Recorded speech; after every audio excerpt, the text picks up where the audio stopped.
It's 10:15 on a busy Friday night in Leeds city centre. A call for help is coming through on the police radio. Tango 35, we have Skoda Fabia in red. Stephanie, trained and authorised in initial or technical phase pursuit, please. Motorway cops Matt Hemingway and A.D. Brown are heading into the city when they get the message. Yes, that's confirmed. Then we request helicopter as well for 2 packages. Officers pursuing a stolen Skoda are requesting urgent help from cops trained in tactical pursuit and containment.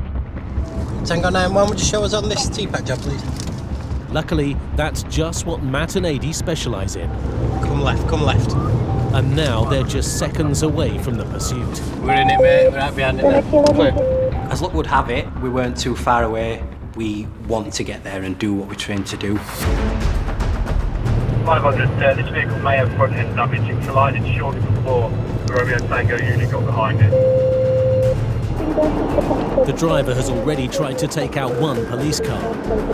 People will stop at nothing sometimes to get away. There may be desperate criminals behind the wheel of this stolen car. Still in the ring road onto York Road, just past the speed camera at the near side. The stolen car is heading towards the busy city centre. If it gets there, a chase through the streets will become far more dangerous. Get out of the way then. The cops already have a plan. Nice one.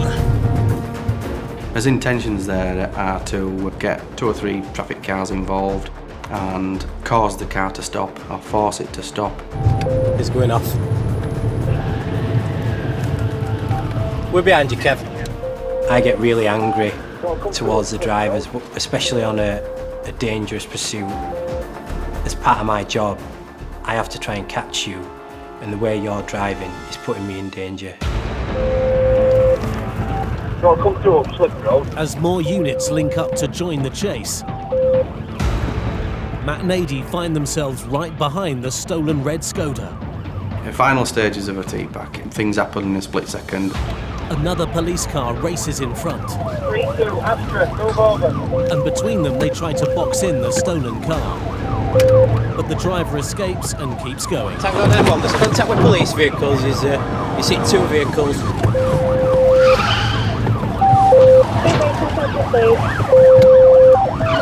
You stand by. He's lost. Go, go, go, go.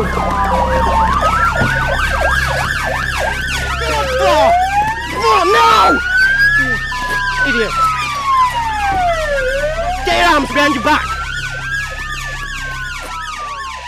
The whole idea is to profit on the shock that's been caused by the collision that's ended it, really. I'm in shock, he's in shock. It's just I need to react quicker than he is. Firstly, to stop him driving away, and secondly, to stop him running away. Other one, let go. It was only once we had them both cuffed up and we were taking them back to the car that you take a step back and think, hang on a minute. You expect to be looking at a grown man, what you call your typical criminal, but it's just a couple of fresh-faced kids who look like rabbits caught in the headlights. We were chatting about something totally irrelevant and see a car and think, just don't look right. The driver cuts his headlights and turns down a residential street. The amount of times I've chased cars where they've turned the lights off at night, as if it's some invisibility cloak. He clearly wasn't hanging around there, so that makes me think of what is he hiding. This driver is not so keen to hang out with the cops. It's quite a notorious area in Bradford. There are quite a few chases around that area at various times of day and night. Clear left, clear. While Mike drives, Chris calls in their location. Tango 5-1, we're currently at Kensington Street. We've got a vehicle failing to stop. It's a Volkswagen Golf. There's no VRM. Currently request TPAC, double crewed and suitable vehicle. To me, it's currently 30 miles an hour. Oh, God, we're going to bottom out. It's not the easiest car in the world to get round streets with all these speed bumps. Alleyways are tight, the cars are double parked. It is an extremely built up area. We're now a right onto St Leonard's Road. Stand by. Lytton Road. 5-1, we're onto Squire Lane now. Left onto Squire Lane, back towards Ollerton Road. There are still a lot of people around. It shouldn't be happening, this. 5-1, that's yes. We're on Lytton Road now. We've got a right onto Birch Road. Speed is still 30 miles an hour. We're back towards Thornton Road now. We go around the same sort of block, and in the end, that's his downfall. Doing loops around the estate's given us a chance to get other people to where we need them to be. Left onto St Leonard's Road again. St Leonard's Road. One car overshoots, Oh, judge it! You've just gone too past there. but another is waiting. There's no way out. The car mounts the pavement as the driver makes a desperate bid to escape. The guy's still trying to get away. At that point in time, we're thinking, oh my God. Chris leaps out with the glass hammer in hand. I've just smashed every window as I've gone round as best I can to distract that driver. Go! I still don't know if he's got some weapon on him. The best thing to do is scream at, shout at him. It's almost a shock and awe tactic. Put behind! Hands behind! Right now! Right now!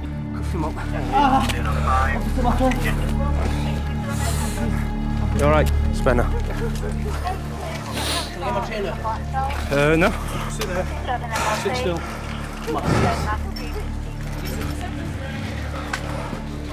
Stand him up, Phil. We'll find out what the score is now. I imagine there's going to be some drugs in here. But we'll have a look and we'll see. I mean, Craig and Spencer smashed all windows. I know, I've got it all in my fingers now. Have you? Yeah. 3 bags of weed. Last year, cannabis possession accounted for 3/4 of all drug offences. But before they can make a more thorough search, a new problem emerges.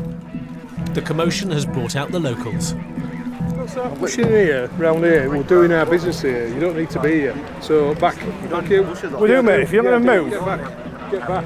As a police officer, you've always got to be on guard, you've always got to be wary. The crowd of almost 50 don't seem aggressive, but first impressions can change in a flash. In the 14 years since the Bradford riots, community policing on streets like these has helped dispel the tensions of the past.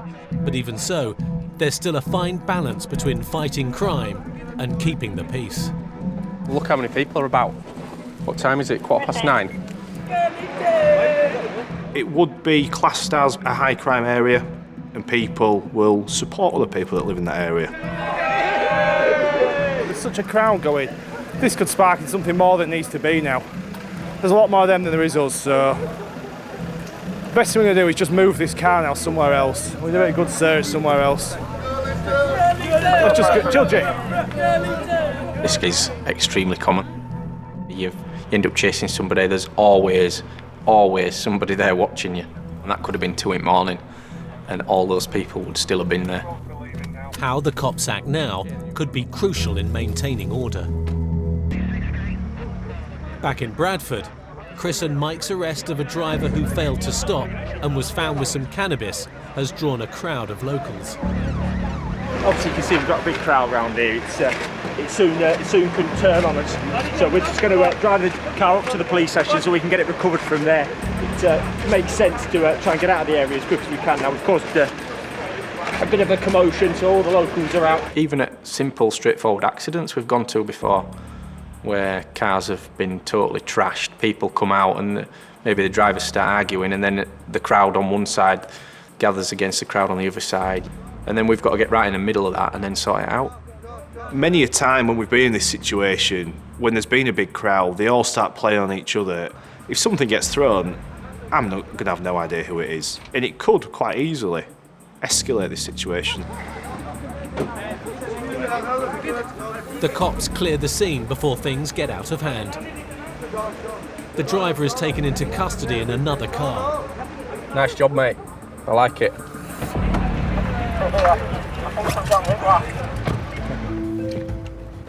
I'll see you back at Ranch. You will.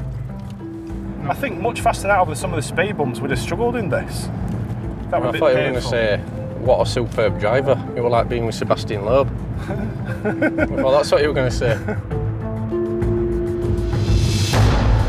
The driver's actions in trying to evade the cops and then ramming 2 police cars mean that he'll now face charges of dangerous driving. I think some of the people that perhaps live on the other side of the law see us and these pursuits as perhaps a hazard, part and parcel of what they have to do.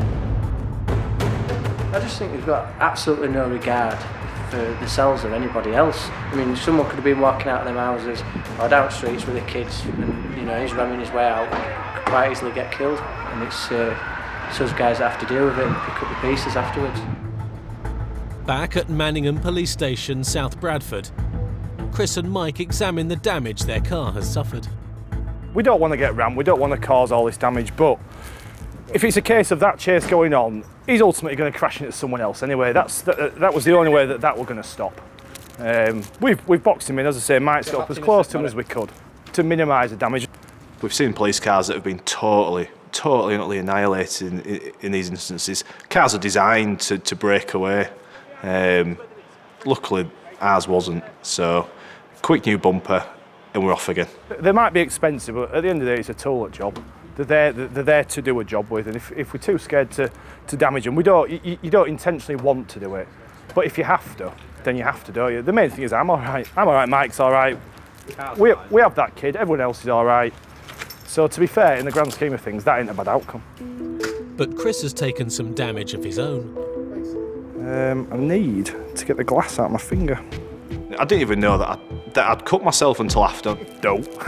Until I looked down, I saw my fingers covered in blood and thought, oh my God, where's that come from? Look at that, mate. I might have to go to hospital for that. He's not a pro like you with glass hammer, is he? Like me and you. We got a bit overzealous. The car can now be thoroughly searched for more drugs. He's obviously got no docs, has he? Well, we've gone for P-Wits cannabis. Where's the cannabis? He gave it all for you. That's it? Yeah. It's 3 bags.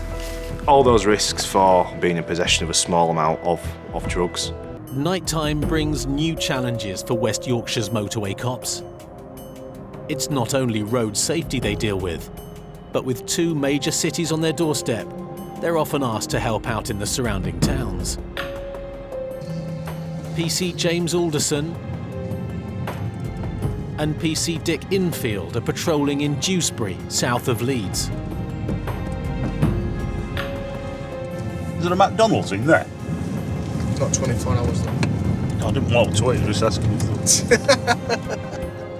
At 4:30 a.m, they receive a call from a Leeds unit. We're going to fail to stop on Hunsford Road. They make their way to the area to help bring the car to a safe stop. 6-4, can you show us the 10 in that last one? We're now behind the Nittermax. We're ahead of the vehicle now, trying to medicate to the motorway. When we've heard it's going towards the motorway, we're thinking, well, hopefully it may well come southbound, which is towards where we are. The last thing we want to be doing is put excess pressure on them, make them drive more dangerously, which quite clearly puts members of the public at great risk. But the micro driver has other ideas. 30, vehicle's gone wrong way, repeat, wrong way down entry down to M1 on southbound carriageway. Yeah. Go right. This potentially could get a bit dangerous. That is the worst thing that could ever happen in a pursuit. Once you're committed in the wrong direction, it's just sends shivers up your spine. It's an awful thought. Heading northbound on M1. The other traffic cars are monitoring it, but they're not pursuing it on the wrong side of the road. So we're going to make our way into the area in case it comes off. If that hits something head on, go left here. We've come full length out of Dewsbury, it's not past us on 653. It's crashed and it's looking like a potential. Go on, M1 north. They just found the car and it's, they said it's crashed and it's looking like a potential vehicle. It very quickly turns into your worst nightmare. They're saying it's carnage, absolute carnage. You then become fearful of who's involved. We don't know who's potentially fatally injured, whether it's the person in the Micra or if it's hit something head on. Is it going to be somebody that's just minding their own business, driving to work, that's a person that's potentially fatally injured? It had disaster written all over it when they said it had gone the wrong way, down the wrong carriageway. Two vehicles have hit a Menzies delivery van head on. Ultimately, we're all human. The first thing you are thinking is, what are you going to find when you get there? More than 6 police cars are on their way, but James and Dick are one of the first to arrive. Oh, jeez. Devastation. Carnage. There's a male on the road at the side of the car. You can tell when somebody's in a bad way just by looking at them. That's experience, that's from going to numerous collisions over the years. This car that they've been looking for, it's trying to come round a bend, and it would appear it's a wagon. Their first concern is the car driver. So we're just going to go have a look. Certainly not moving. Could do with finding the driver of the van, make sure they're okay, because they're going to be quite shook up, I would have thought. Let's just get all wagons turned round. It'll look at scene preservation, don't we? The motorway will be closed immediately to avoid any disturbance of evidence that could be vital for an investigation, while cops start finding out exactly what's gone on. You all right? Has he just come flying towards you this way? The driver of the blue van appears uninjured, albeit in shock. It's been just 8 minutes since the crash, and paramedics are still some minutes away. But firearms officers, the most highly medically trained officers in the force, are here to tend to the micro-driver. The cops know that the next few minutes will be crucial.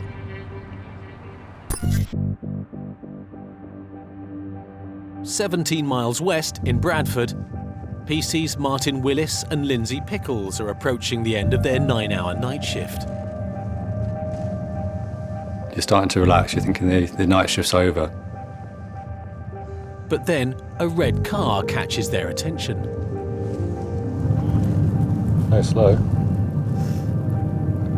When you see a vehicle driving round that slowly at that time in the morning, you're thinking, have they been out drinking? Is it their vehicle? No idea. Certainly worth a check. Lindsay runs the details through the police system. I think it's all in order. Well, it appears to be on here. It doesn't appear to be in front of us, does it? It seems to be going around in circles as well. All good. Martin decides to pull him over. Oh, he's off. He's off. In this case, it wasn't for stopping. Am I Tango 61 urgent? And all of a sudden, bang, got a pursuit situation on, and then suddenly you've then got to bring yourself, think, right now, concentrate time, it's game on. 61, we've got a vehicle failing to stop, Morley Street, out of city, Vauxhall Astra. Yes, we're now Canterbury Avenue. Speed is now 50 miles an hour. Road surfaces are wet. No, the traffic on the road, safe to continue. Do you have any of the units in the area? Can we have T-back authority, please? The officers need permission to continue an increasingly dangerous chase, and they need other units to assist. Acknowledged, still safe to continue. We're still St Enoch's Road, speed is 60 miles per hour. Vehicle is 2 up, driver and front seat passenger. We still don't know who he is, what his background is, what his intentions are, so it's always a difficult and dangerous situation. Stand by.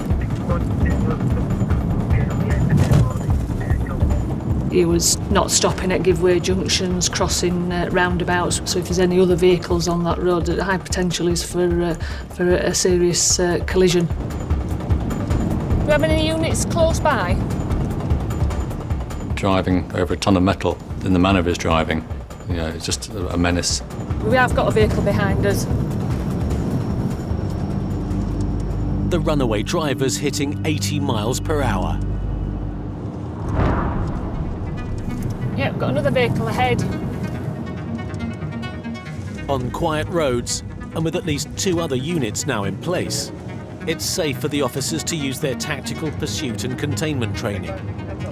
In a strange sort of way, it's quite an exciting thing to do when you're following a vehicle that's been stopped, but you've got to rein that feeling back in.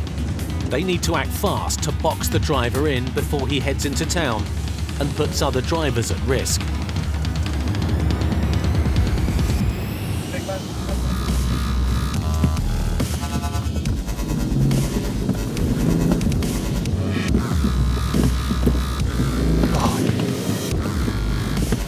It's a very intense situation.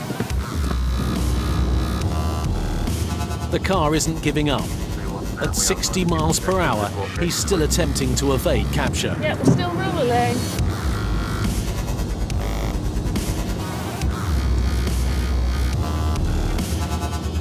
Finally, he makes a mistake.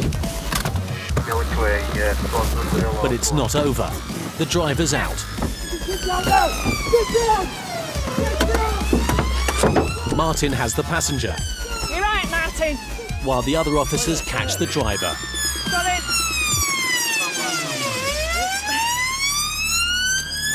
Get behind back. Behind your back, now! He was just ready to fight.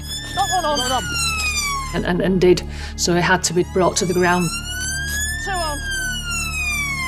Up you get.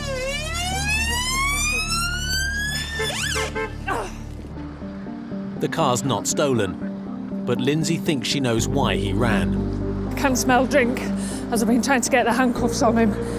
But luckily with no damage, no other members of the public involved. Right, I'm going to ask you for what I call a roadside breath test. Have you ever done this before? Yeah. Yeah. Last night. Last night? What was the result?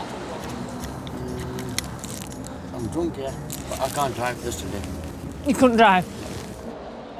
The reason why he ran away is more complex than Lindsay first thought.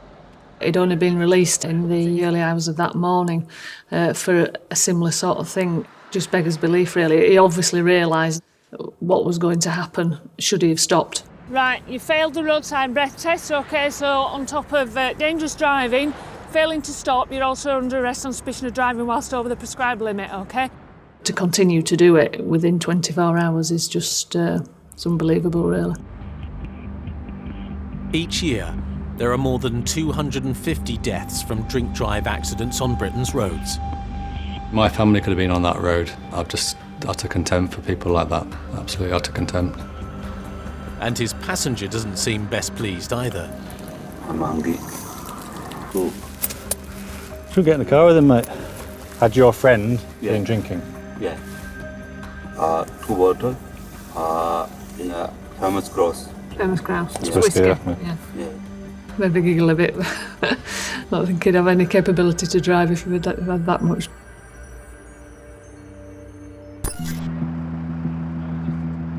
Back on the M1, it's a much more difficult end to the night shift for James and Dick. A Micra has collided head-on with a van, leaving the driver with life-threatening injuries. The cops are trying to establish what happened from the only witness. He's actually driven through it, stopped, and then rung it in. You got all his details? I've got all of his details. A bit shaken. As I came round the corner, it's just that there was a mangled wreck in the road.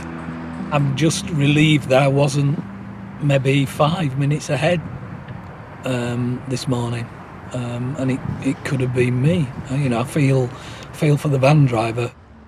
This is a journey on the M1 he won't forget. I live round the corner, so I use it every day virtually. But I'll always remember coming round this morning. The van driver has escaped with bruises, but the young car driver is still fighting for his life. This is the worst it gets. The worst it gets. It makes you shiver. God knows how fast he were going coming the other way. It's just no one expects anybody to be travelling the wrong way down a motorway. Nobody. It's not what happens. Paramedics join the firearms officers to try to save the driver. To touch the patient. Start CPR. Give 30 compressions. They tried for quite some time to revive him. Analysing rhythm. It is now safe to touch the patient. Start CPR. It's not looking good. 30 compression. We had confirmation from the paramedics that the driver of the Nissan Micra has been pronounced dead. This is the ultimate sacrifice for his actions, the ultimate sacrifice. You have to separate yourself. You have to separate your home life from your working life. Ask me if I've ever thought about him since. Yeah, I have, because I've driven on that road. But I don't take it home because if not, I'd have no family life. Had the accident happened on this stretch of the motorway just 2 hours later, in the middle of rush hour, there could have been multiple fatalities. I'll never forget this incident. I know the van driver will never forget it, and I know the family of this lad will never forget it. Collision investigator Martin Ward has only a few hours to build a picture of what may have happened. Although you've got all this disruption to the frame of the Micra, the collision's probably occurred about 5 to 10 metres further back. The early indication from our collision investigation unit is that, and from speaking to the witness in the van, who's obviously gone off to hospital, the van driver's been coming this way and has seen this, the Micra being driven by the deceased. He's attempted to swerve over towards the hard shoulder. However, on doing that, this vehicle, the Micra, has also moved onto the hard shoulder. There's obviously a lot of investigation still to be done. That's the early indications. As daylight breaks, the on-scene investigations come to a close. Rush hour is fast approaching, and at last, one of the busiest intersections of the M1 can reopen. With so few witnesses, CCTV camera evidence is crucial. It captures the moments the van drives down the slip road and comes face to face with the car, heading in the wrong direction of the motorway. It must have been absolute desperation to do that. Why he did it will be forever a mystery.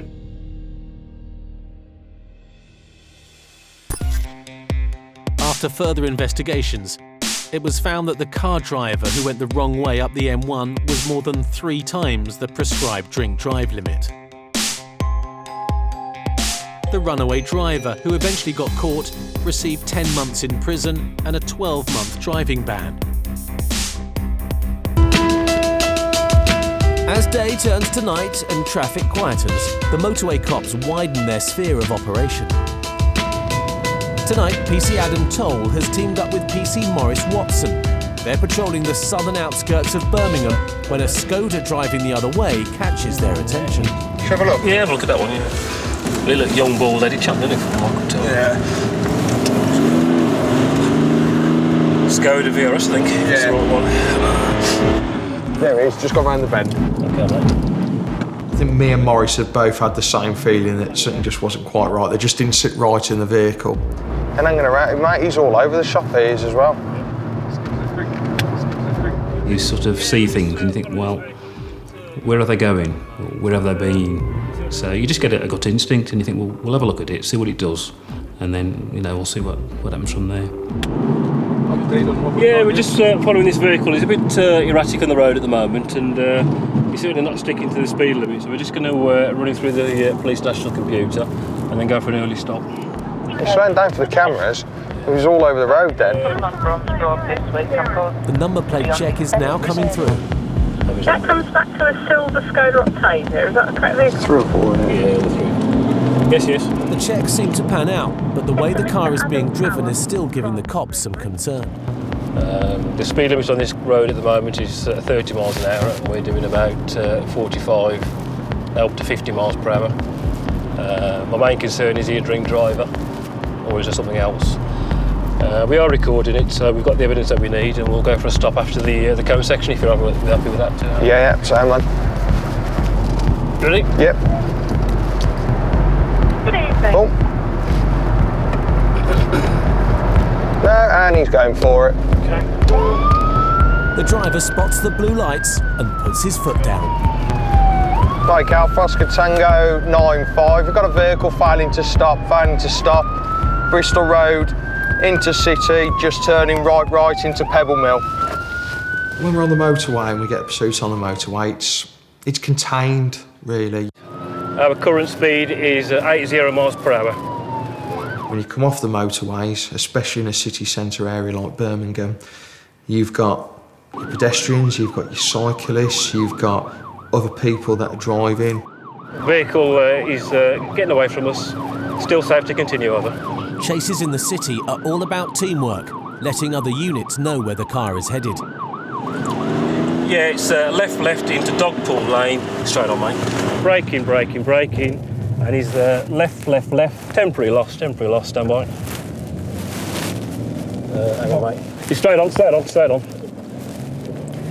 Yeah, it's left into Dogpool Lane, straight on, mate. Still got the vehicle in sight, it's a long way in the distance. The problem is the cop's car is built for the motorway, while the Skoda has the upper hand in the city streets. And the driver doesn't care what risks he takes. As a police officer, you have to make a judgment call. And on this occasion, I wasn't prepared to drive almost 3 times over the speed limit. Vehicle out of sight. Sometimes they get away from you. You know, it's a bit of personal pride. You know, you've lost a car, but that's the way it is. Driving like an absolute nutter, mate, he was. No reports on it yet? That's nicked.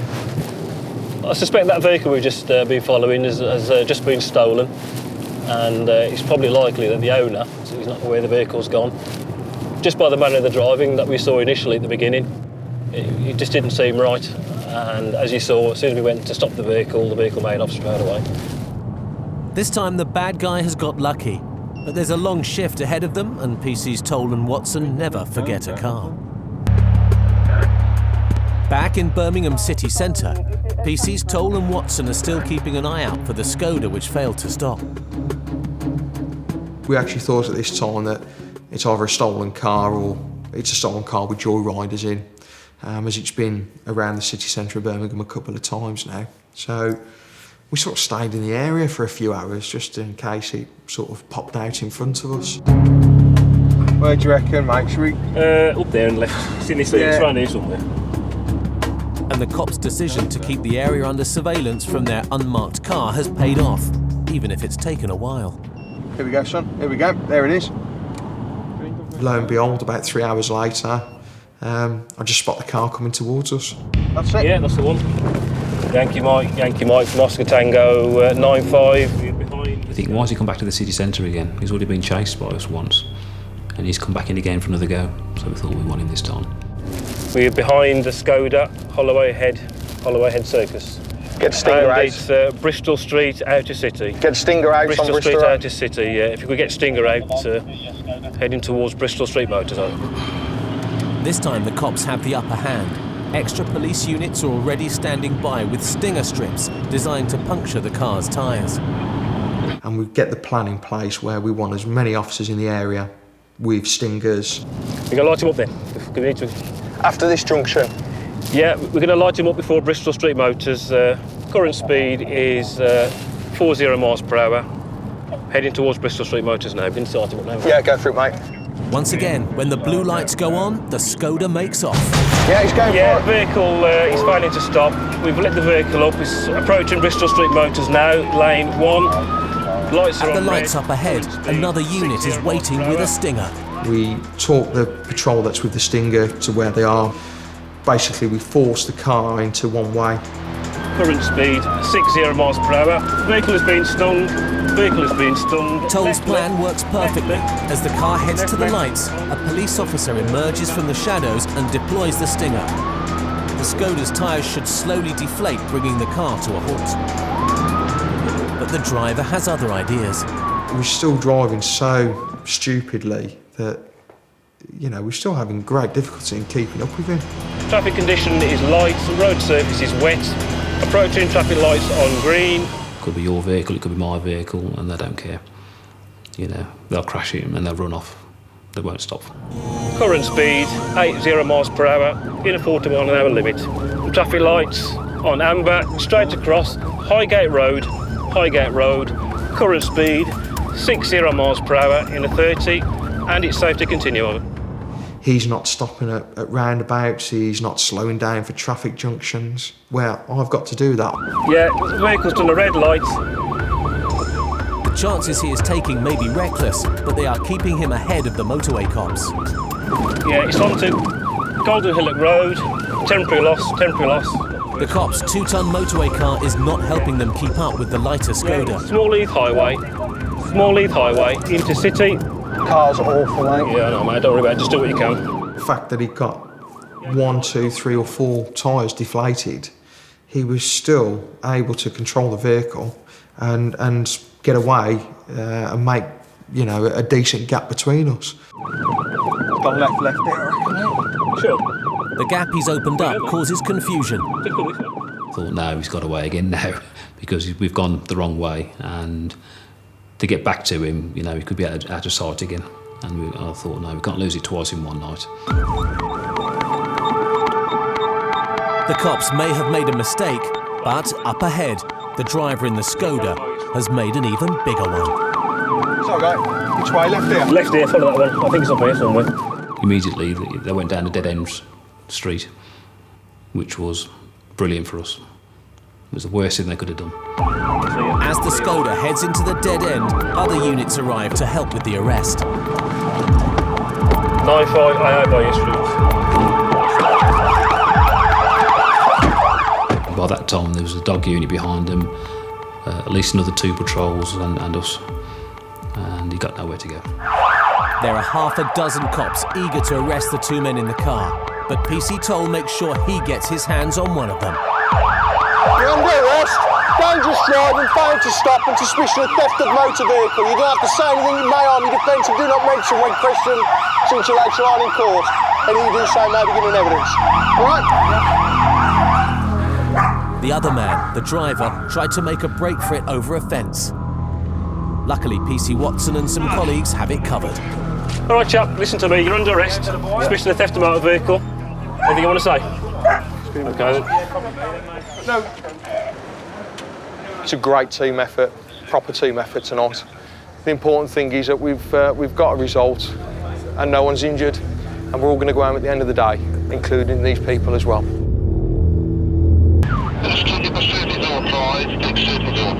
10 miles east of Birmingham on the M6, PC's Andy Collins and Dal Najjar are racing to reach a car that's trying to outrun traffic officers who are in hot pursuit. Basically responding to a vehicle that's failed to stop for a local traffic unit. It's entered the motorway and we're just making progress towards it now. The traffic car's updating other units as they try to stop the speeding car. But they're travelling so fast, the fear is the motorway cops won't be able to catch up with the chase. It's going as almost as quick as we're going, so it's getting... We're not that far behind, but... All the time we was trying to gain on it, so we was trying to get more vehicles, police vehicles with it, and try and get the helicopter up as well to help with the pursuit, because that's the best tool that we've got. The police helicopter travels at more than 130 miles an hour, but more importantly, it doesn't have to follow the roads, so it can get above a chase in a matter of minutes. We are attending, we're about a minute away over. Oscar 1, continue. As the helicopter heads cross-country, on the ground, PC's Collins and Najjar are also pushing their car to the limit and are in sight of the chase. Oscar Tango 2-2, we are behind you now. Oscar Tango 2-2, can you move on? I think we need to get this side of the road ASAP. Yes, we are in a Range Rover. I don't know if you guys want to do a passing manoeuvre and we'll take over Pursuit Commander over. PC Najjar's taken control on the ground, and his plan is to surround the car and force it to stop. Get into that lane, mate. Get into the third lane. Speed is 100, 100 miles an hour. Try and keep him on. It's one Asian male driver. Get in front, go. Stay here, stay here. Think about that. Slow down. Quarter anyway, you're trying to keep him on the motorway. Surrounding a speeding car on the motorway is a risky manoeuvre, but one the cops are experts in. They want him staying on, yeah. We ideally wanted to keep it on the motorway, but the car wasn't being driven, it was being driven quite dangerously. Speed is 100, 100 miles an hour. It's changing lanes from 3 to 1. But just as the cops get into position, the driver sees a way out, a junction up ahead.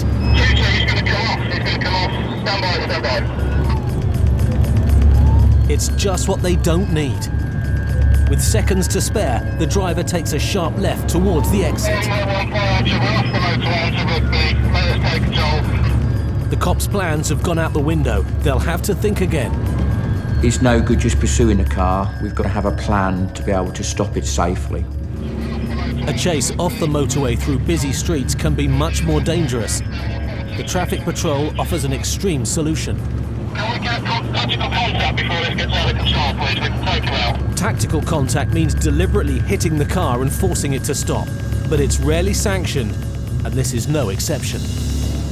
Tactical contact is not authorised. Use to back up, lead up to the helicopter. Alpha Oscar 1, confirm you have been over. To confirm, we are above and we are recording over. With the arrival of the chopper, senior officers have decided it's safer to pull back. Yeah, basically the helicopter's above now. We're into the Warwickshire area onto A Road, so we're backing off because the helicopter will give the commentary and it's more safer then. At the moment, we're just going to think of some tactics now. Just bear with me. With the helicopter keeping an eye on where the car is going, the cops regroup to plan their next move. Have we got anyone with Stinger ahead of us? If they can get ahead of the car, they can use a Stinger strip to puncture its tyres and bring it to a stop. What we're trying to do is get this vehicle stung and hopefully go for that perception. If not, if we get a chance, we will T-pack this. We will do what we call a boxing manoeuvre on this vehicle. We were on country roads. Some of them were unlit. He was going at high speed, sometimes on the wrong side of the road as well. So, you know, you're always thinking at the back of your mind what could happen. Roger, he's into the village and we've got about an hour's worth of fuel on it. The plan depends on the helicopter keeping tabs on the car and letting the cops with the Stinger know exactly where it's headed. Tango Charlie 74, we're in Brinklow now with Stinger. Charlie 74 in Brinklow with Stinger. Alpha Oscar 1, update, Evans. Roger, Alpha Oscar 1, still B4027, I think it was, about to enter Brinklow.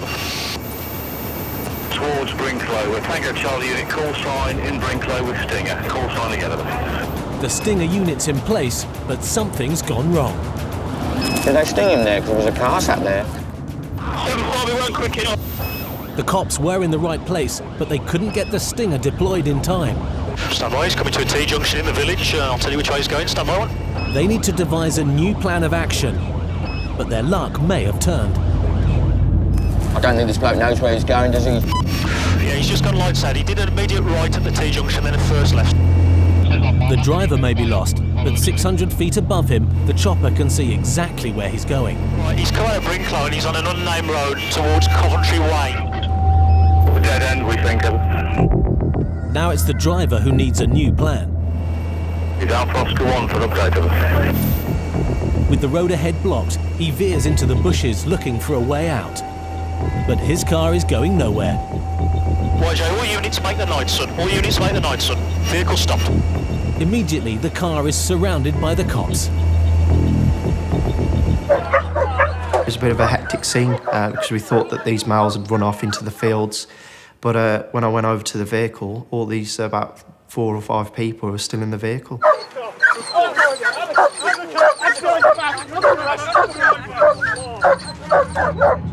Okay, after 3, 1, 2, 3, get up. We'll worry about that later, matey. Yeah, basically, the vehicle's come to arrest. The occupants haven't gone for, they haven't legged it, so I think we've got 4 in custody. As you can see, the car's obviously lost control, come to the dead end and crashed. There are 4 teenagers, but the one the cops really want is the driver, who's tried to pull a fast one. The driver's trying to be clever and he jumped into the back seat, so he couldn't be identified as the driver, but luckily one of the traffic vehicles that were behind it originally could ID the driver straight away. Because the driver's too young to have a licence, the cops suspect he's taken the car without the owner's consent, and that may also explain why he took such risks to try to get away. The use of police helicopters to keep track of criminals trying to flee from the cops is on the increase. And here in the Midlands, with more than 500 miles of roads to patrol, the Central Motorway Police Group can call on 2 £5 million choppers to help stop drivers who they think are breaking the law. On the M5 south of Birmingham, PC's Adam Toll and John Martin have been called in to support colleagues who are following a suspect car. We've got information that there's a car that's involved in drug supply. It's gone up towards the top end of the motorway, M6, and it's now coming back down. Hopefully we can assist the other officers in stopping the vehicle, and if there's any drugs on board, then we can recover them and deal with the person that's got them. Meanwhile, the West Midlands police helicopter Alpha Oscar 1 is also on its way to help out. The helicopter can say exactly where it's going, and it can give us time to enable to get us in position and sort out tactics well before the vehicle's even near us. Just coming up towards junction 1, mate. Yep. As the helicopter crew updates the cops following the car with their progress. Mike Alpha, we're over the M5 now. We are downlinking, just trying to pick the vehicle up. And the vehicle is committed through 3. PC's Toll and Martin are closing in from the other direction. We can get to 4, mate, I think. They plan to use a stinger to stop the car at the junction beyond Frankley Services. 92, 1 mile to Frankley. 1 mile to Frankley. OK, mate. Stinger. Yeah. Mike Alpha. Yeah, we'll have stinger ready at junction 4. If the vehicle does fail to stop when the officers put the lights and sirens on, they'll be able to force it off at junction 4, and we'll be able to sting it, get the vehicle stopped, hopefully get the drugs. Everyone's a winner. Things never sort of happen that way though, do they? 92, all patrols in Air 1. It looks like he's coming off at Frankley. The suspects in the car may be wise to the cops on their tail. Mike Alpha, I have got an off at Frankley Services. Off at Frankley Services. There's no place for the stinger now. Yeah, OK, we make up that way then. As the driver heads into the service station, 2 unmarked patrol cars quickly move to block his exit. Vehicle stop. But it looks like he has other ideas. He accelerates away, leaving the cops scrambling to catch up. Mike Alpha, we've got a vehicle failing to stop now. He's going to be making his exit now back on towards the motorway. They lose sight of the car for crucial seconds as it speeds through an underpass. Failed to stop. Joining junction 4, M5. But just as PC's Toll and Martin pull into the services, one of the unmarked patrol cars catches up with the driver. Mike Alpha, vehicle is round the back of the service station and now he looks like he's boxed in. This time he's going nowhere. Yeah, we do have the vehicle stopped and 2 detained over. As PC's Toll and Martin get to the car, it's all over. If you do so, maybe give me a The arrested men appear to have no drugs on them, but the helicopter crew noticed something as the car emerged from the tunnel. It did look like he threw something out as he was going through the underpass of the main service station. He threw something out of the window. Basically, it's come onto the services, rammed the silver police vehicle here and tried to make good their escape. They've got nowhere to go, and 2 have been detained for possession with intent to supply. Where have they lobbed the stuff, man? Under the tunnel. The common rule of thumb with most people that are carrying drugs is once they've got the police behind them, they'll do everything they can to get rid of the evidence. The vehicle have managed to get a split-second blind spot on the police vehicle, and they've obviously disposed of the drugs. Finding those drugs is key to their case. Luckily, PC Martin has located the bag, or at least what's left of it. The bag of white powder has been thrown from the vehicle, which is just underneath the bridge. What we're looking at doing is the bag has split. It looks like it's possibly ketamine or cocaine. We just need recovery of it. The drugs had hit the back of the sign, and it had caught all in the bottom of the sign at the back. It had gone on the floor underneath. It had gone on the pavement, on the roadway. So you can imagine turning up to a job and thinking, where do I start? This was one of them. It's a good job it's not windy, isn't it? We'd have all had a face full of it, isn't it? Immediately we're thinking, right, we need to preserve this, but how? And the other option is get a carry back from the just to cover it up, because if it starts raining, I mean. Yeah, that's it all gone. There are no guidelines in the police manual on how to deal with a situation like this. So PC Martin has to do some improvising. Yeah, I mean, if that's cocaine, that's quite a substantial amount of cocaine, that is. You're looking at, coming up to thousands, tens of thousands potentially in that. But until we get it examined, then we won't know. If they can keep the powder from blowing away, then the cops can build the case against the men. Meanwhile, PC Toll is taking a closer look at the car. We know the drugs have been thrown out of the vehicle, but there's potentially more drugs hidden in the car, or money, or any evidence linking them to dealing drugs as well. So far, his search isn't proving fruitful. They managed to dispose of absolutely everything. Up against the road sign, there was absolutely nothing in the car. It's actually cleaner than my car. And that makes the recovery of the discarded package even more important. Have you got any clean brushes that you could just have got in your cupboard that we could use? No new ones? All right. I don't suppose inside there you've got access to any little brushes or anything like that? Even if it's in a shop and we have to pay for it? Right. We may have to purchase some utensils to recover the drugs. However, if that's the way we have to do it, that's the way we have to do it. But just recovering the powder isn't enough. They also need to prove that the package was thrown out of the car. We want to secure, preserve and have everything on camera so that the case is watertight. But without an eyewitness or footage from the helicopter, it could be a challenge to make the charges against the men stick. Over on the M5 at Frankley Services, PC Martin is still trying to preserve a quantity of white powder thought to be drugs thrown by two men from their car just before they were arrested. And he's finally managed to blag a useful tool to gather the powder, a small nail brush. Have you seen on the other side of there, mate? Just come around a bit further. It's all in there where he's hit the side. So... That's what they've intended to do, ain't they? Yeah. Lob it and smash it. Split the bag and it'll go over. It's all down there as well, isn't it? Yeah. With so much white powder around, the cops decide it's time to call in the specialists. We thought, no, instead of me scraping all the drugs up with a pink nail brush, I think we better get the professional people to come out and do it and do a proper job. Right, West Mid Socko potentially coming. Right. And a drugs dog's on his way. So I'm not going to get to use my brush? As they wait for the scenes of crime officer to help recover the powder, PC Chris Bradley brings some good news. A witness saw a package hit the sign. It's a good witness, it's a good little statement. He can't say who's thrown it and he can't tell us what the drivers are. But he can say it wasn't there before. The lads will be able to put that into perspective.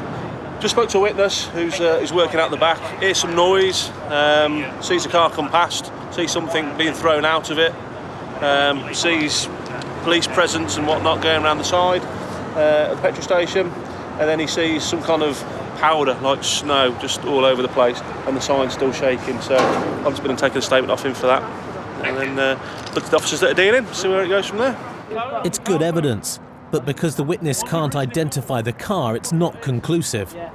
And there's more good news. The specialist scenes of crime officer arrives, much to the relief of PC Martin. We've obviously got all this just hiding it.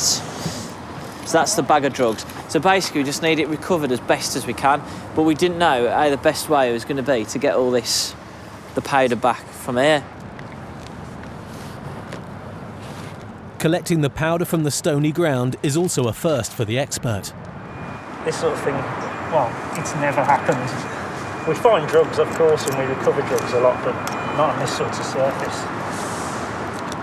And PC Martin's nail brush comes in useful after all. It's worked out as being one of the best tools. Even the Socko guys even said it's a great tool, so I think he'll be getting one in his bag from now on. And there's even more good news for the cops. The crucial moments as the men threw the bag out of the car have been caught on CCTV. You just see it just over there, just as that lorry's coming up. There's a camera pointing up, just by that bridge. The camera picks up the car as it heads through the underpass. The passenger door opens and the bag flies out, showering the road sign with powder. It's all come together. We've seized the drugs, we've got 2 people in custody, we've got camera footage of it, and an eyewitness. It doesn't really get much better than that as far as a job goes. It's almost like already done and dusted, so you could say. All that's left for PC's Toll and Martin to do is to wash away the last traces of the powder. We didn't want people lined up on the streets trying to collect white powder, so we had to make sure that we'd clean the scene as best we could. But yeah, I think John did a good job, to be fair. He was a good scrubber.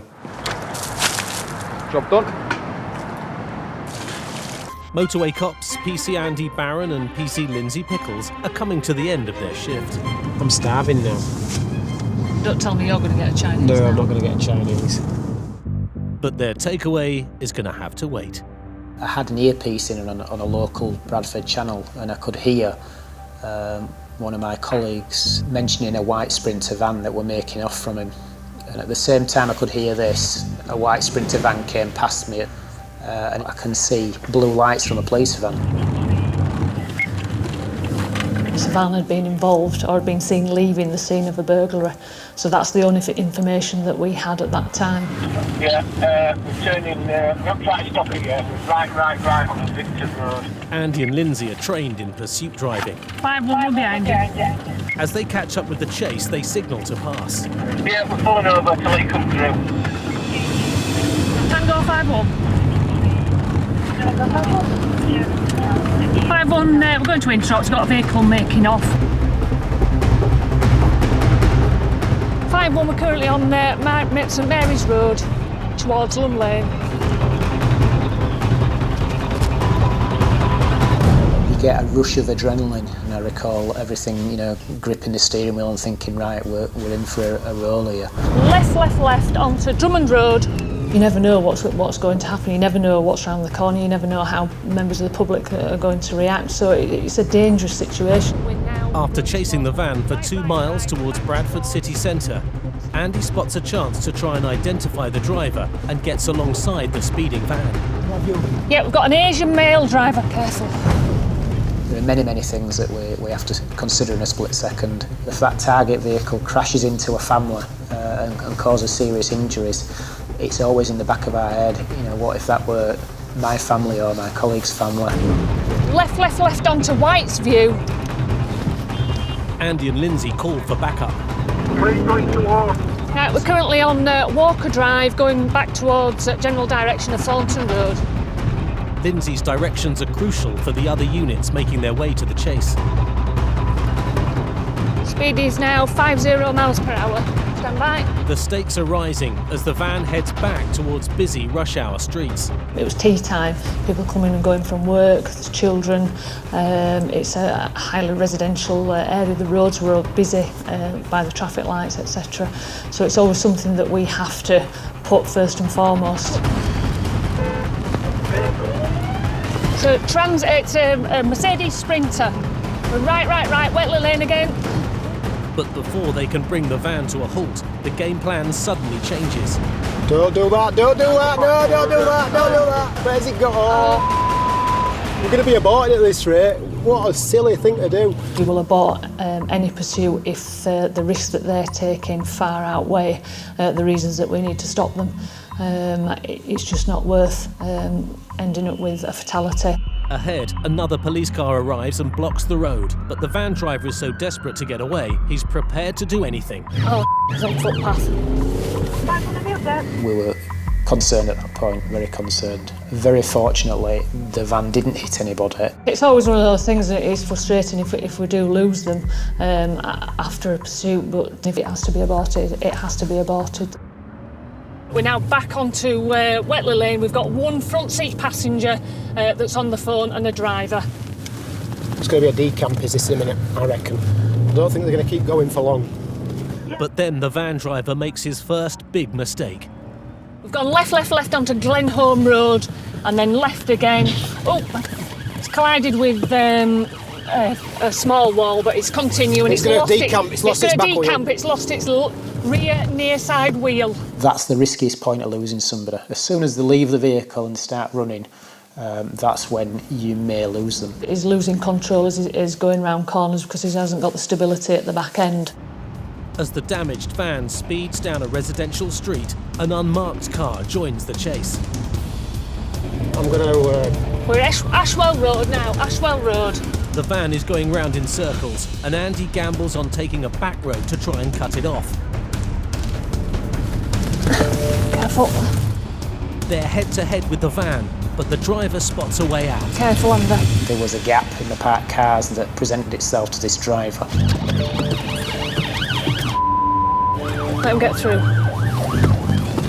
Oh, nail it. He's going to kill something, this idiot.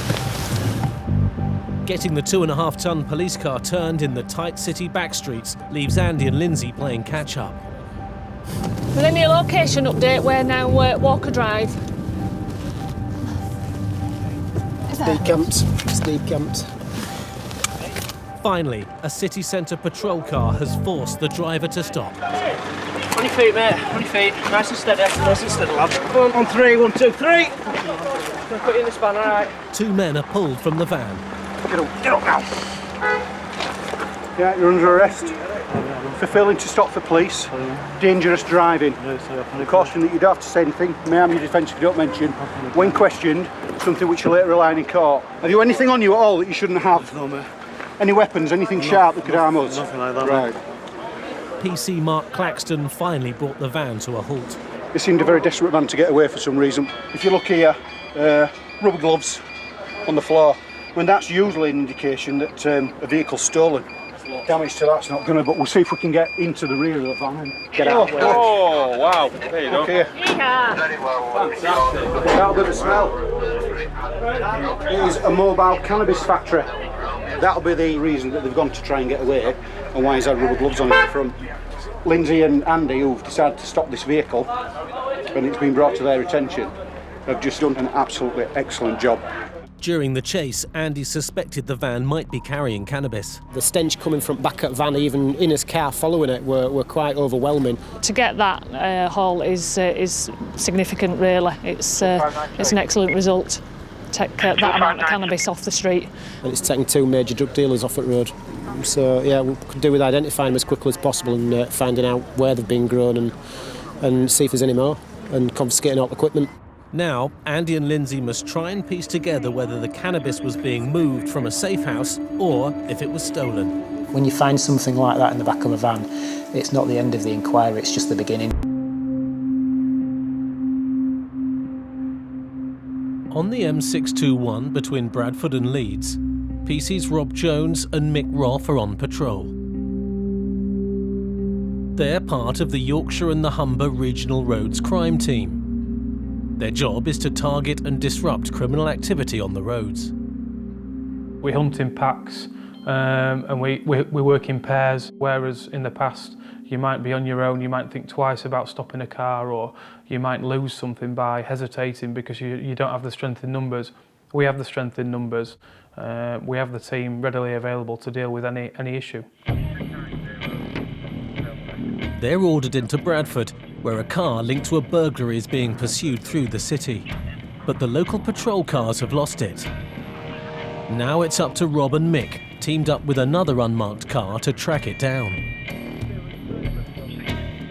All we have to go on there, we had a partial registration and not much else really. So really, strength in numbers, there was lots of us about. We just flooded the area, hoping that this car would appear at some point. Almost immediately, they come across a car fitting the description. Right. Close and young, was it? 57. About right here just now. Stick maybe. Just in case. Silver Corsa in, mate. In and out. Yeah, this is going to be it. The tension's building until you get close to it and you see, yeah, that's the car that we're after, that's the one we're interested in. XW X-ray Tango. This is it. This is 5-6. In this situation, the cops are trained to manoeuvre one of their vehicles ahead of the car and force it to stop. Ideally, I'd like to have used 2 vehicles to, even if we have to make contact with it, to stop it. But just as they attempt to make the stop, the radio link between the 2 police cars fails. This is it, Lima Mike 1-2. This is it. This is it, Ross. With the comms dropping out for those few seconds, meant we couldn't get his heads together and work out what we were going to do. The delay allows the driver of the car to work out what's going on, and he puts his foot down. Yeah, vehicle's lit up. This guy is going to drive like a lunatic. We are in a pursuit situation. It is failing to stop at this time. Yeah, vehicle is making off. We're on Speeton Avenue. Speed is 55 miles per hour. Permission for TPAC now, please. When you first shout up on the radio and you tell the control you've got one failing to stop, I always feel like my voice is trembling. Speed is now 80 miles per hour. You're kind of concerned that if the control room hears that, they're going to think that you're not properly in control. Got brake action, approaching traffic light, stand by. Which is not true, it's just, like I say, it's the adrenaline having the effect that adrenaline has. Their best chance of stopping the driver safely will be with the help of air support. It gives us the ability to just back off, take the pressure out of the pursuit, and ultimately we know in your back of your mind, if the helicopter's there, they're not getting away. Yeah, X-ray Tango 56, still great on road. Is the helicopter available, please?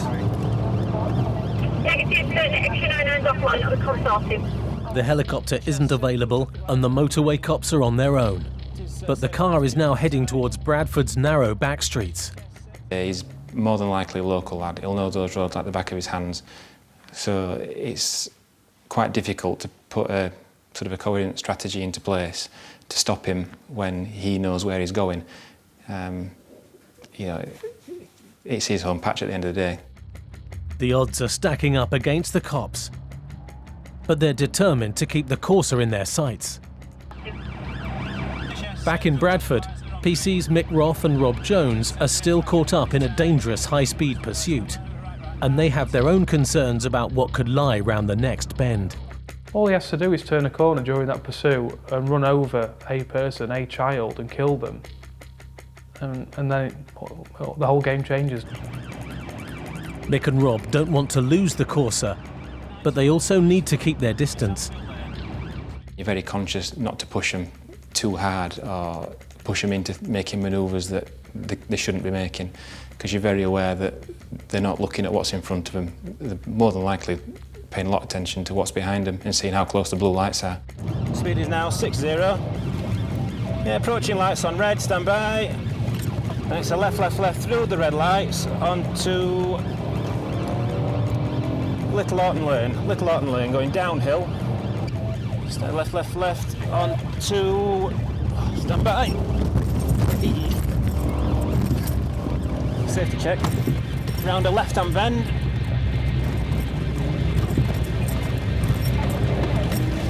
Put it here. Decamp. Go on. Stand still! What's it dropped? One runner. Me and Ross are together. He can run all he likes, he's not going to kill anybody running. Whereas if he carries on driving like he was in the car, the chances are, at some point, he's going to have an accident. I've gone to ground on the side alley off of where we lost him. Over here, decamp.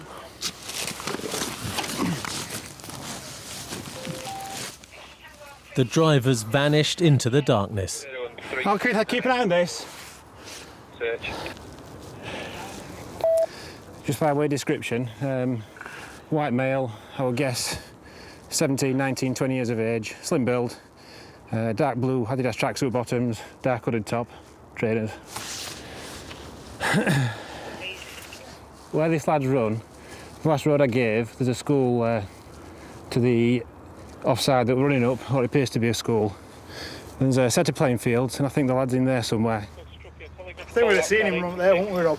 Yeah, he's got to be over here. He couldn't, if he'd gone up there, we'd have seen him. He can't get over that fence. He's got to have dived over here or in that spare land. A dog team is called in.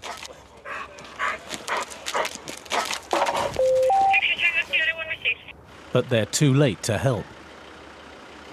There's no indications at all leading into that area. All units on to resume unless there's any further requests. Thank you. Thank you very much. It stings, the fact that they've got away, because you always think, what if we'd have had another 5 minutes and we could have got people and boxed it? What if I'd have done this? What if I'd have done that? And I think if you don't do that, you become complacent and it doesn't make you as sharp, and you're not as committed anymore. So I think it's good to have that sting to say, next time I will be better, next time I will do better. The driver jumped out of the car when it was still moving, and it's been badly damaged. He's come to decamp here, door open, and just smashed it into. He's jumped out, and that's carried on and into the lamppost. Good job, well done. Let's just thought we'd get him now. Yeah. He's made a mess, hasn't he? Right. The car he was in is displaying one registration plate. The tax disc in that car is displaying another.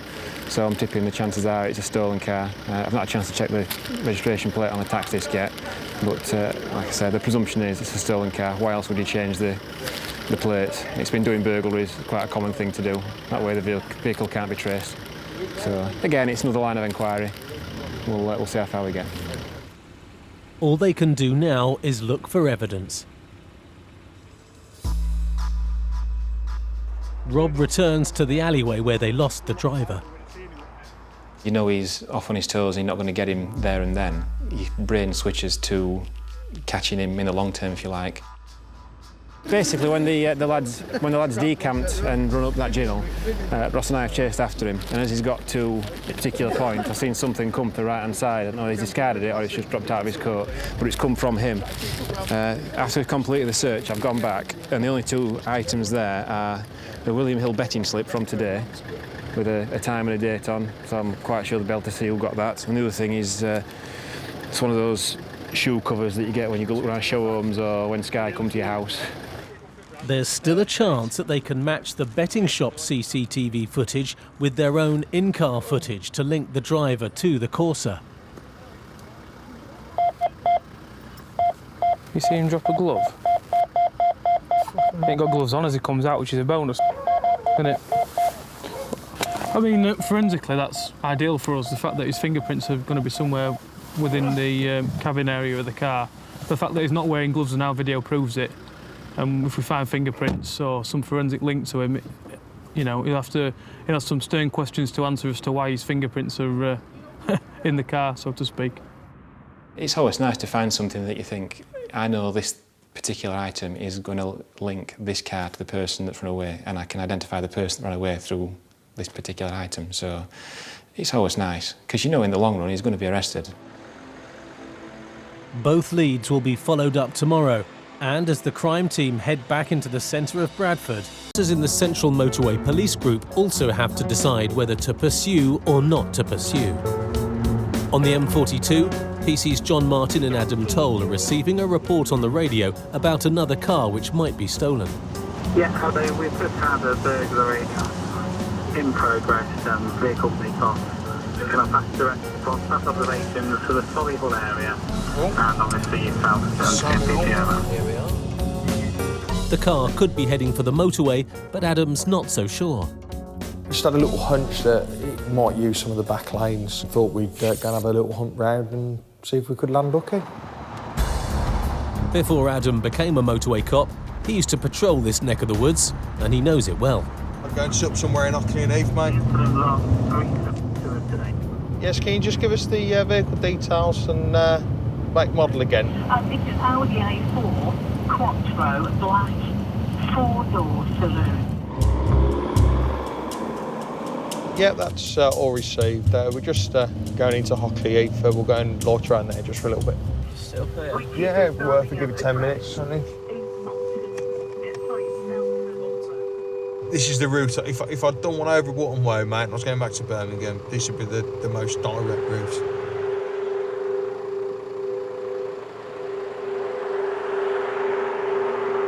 That's an A4. That's an A4, mate. You get to know what a car looks like, and you can just say, that's an Audi, that's a BMW. And it was the shape that went past. You couldn't see any badges, it was just purely the shape of the car. That's it. That's it, mate. Yeah, that's it. Mike Alpha, Oscar Tango, 4-4. We're behind Oscar Yankee 5-5, uniform Charlie Romeo. If we put the blue lights on straight away, I wouldn't expect it to stop. I'd expect it to me putting the blue lights on would instigate a potentially dangerous pursuit, which is what we want to try and avoid, because at the end of the day, we could end up causing a death. Cutthroat Lane towards Earlswood. Get the helicopter up, mate. This is where you want your cavalry, this is where you want people near you. We're in a marked vehicle. There are four up in it. You're in the middle of the countryside with not many patrols near you. No helicopter available at the time. It will fail to stop, and we're most certain of it if we can get some of the patrols. And you know that really you're out there on a limb. Luckily for the cops, the driver doesn't seem to be in a hurry. I thought to myself, have they actually seen us parked up where we were? And if they haven't, they're obviously not aware who we are behind them, because all you can see is the headlights. Or they're waiting to see what we're going to do first. I'll get this one. Bit of a 50-50, really. But as the driver indicates to pull over, maybe betting on the cops just sailing past, Adam gets his answer. Yep. Mike Alpha, Oscar Tango, 4-4. We've got a vehicle failing to stop, cutthroat lane. Just going over the M42. The speeds at this time are 70 mph. The cop's 2-ton Volvo is ideal for motorways, but on country roads, the gang's 4-wheel drive Audi is setting the pace. Unfortunately, the acceleration on the Audi was an awful lot quicker than our Volvo, and it left us standing on the start line. As they try to catch up, they've got a new problem. Yep, stuff is being thrown from the vehicle, property being thrown from the vehicle.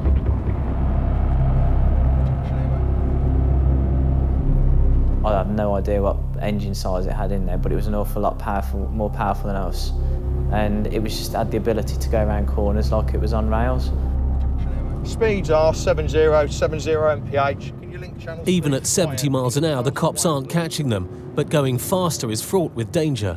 Their mindset is, we'll do anything we can to get away from the police. They don't care about what risks they take, whose lives they're putting in danger, whether it's their own, us, or members of the public. Adam and John's only hope is that they can keep the car in their sights until more patrols arrive. Junction here, mate. I actually thought to myself, I don't think he's going to make this. He might crash here. Up ahead, the Audi approaches a junction. It goes the wrong way round the bollards, narrowly missing an oncoming car. Straight towards Ilswood Lakes. But the cops have to drop their speed. Now we're passing Ilswood Lakes on the left, down there. If we'd have done exactly the same as the Audi did, we'd have got wiped out from the side from a car. The Audi's now a long way ahead. He's just gone up there. Yes, he will be coming out into West Mercia. We're going to switch over to West Mercia 1 now, West Mercia 1. YK, Oscar Tango, 4-4. We have a vehicle failing to stop. Ilswood Lakes towards Whittle. Vehicle is a loss, Norton Lane towards Whittle. Well done, mate. Nothing more you could do with that. It just didn't have the gas, did it? No. It is frustrating when they get away, but that's the nature of the beast. The old saying is they're creatures of habit and they'll always come again. Oscar Tango 4-4, can you confirm that? Yes, we'll go back and see if we can try and locate any property that was thrown out. It was Cutthroat Lane. At the time, we weren't 100% certain what it was. We looked like a bar or something. So we'd made a decision once we'd lost the vehicle to go back and retrace our steps. 5 miles away, motorway cops Adam Toll and John Martin have returned to the country road where they pursued a gang of burglars. Adam's now looking for evidence that could help track them down. We believe something was thrown from the vehicle when we were pursuing it down this neck of the road. So I'm just checking at the moment to see if there's anything in the vicinity that's been thrown out. Hopefully it might give us some kind of forensic link to who they are.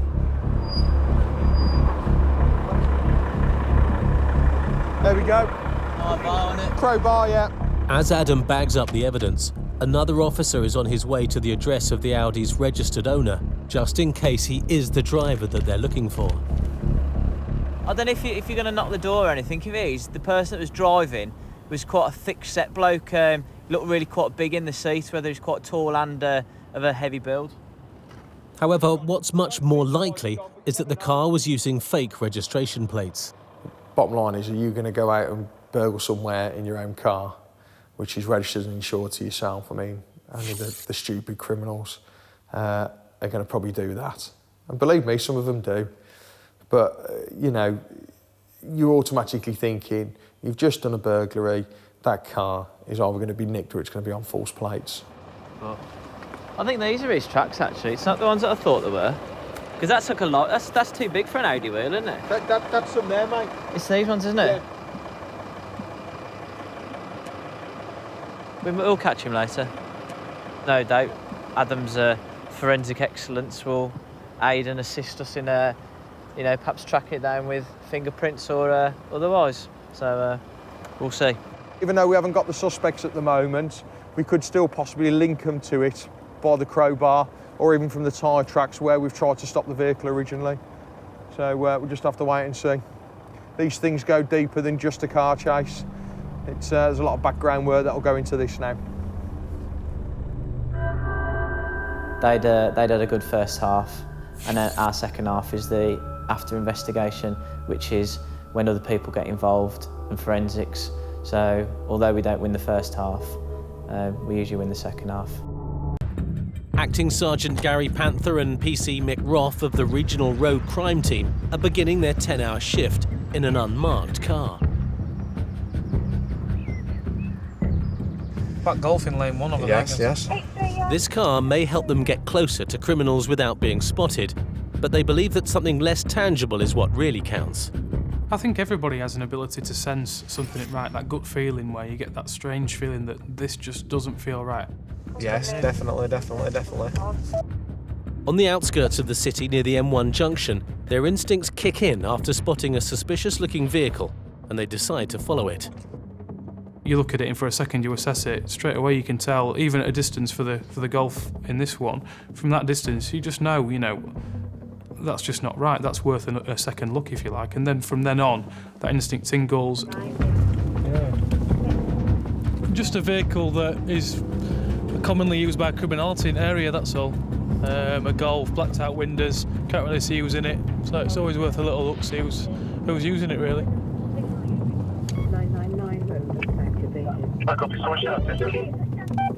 Yeah, runners 1P and C in Niche, please.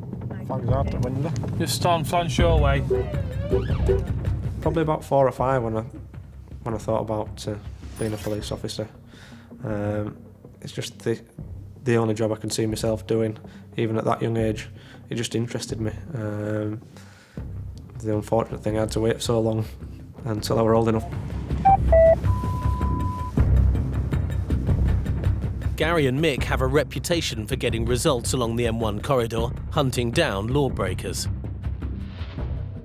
Being a copper is a job that is needed, and somebody's got to stand up and be counted. Somebody's got to put themselves forward, put themselves in harm's way to make sure other people are looked after in society.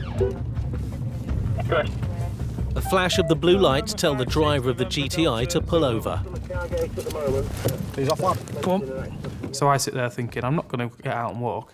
It's a bit of a Mexican standoff. I'm not going to get out and walk because I don't think you're going to stop.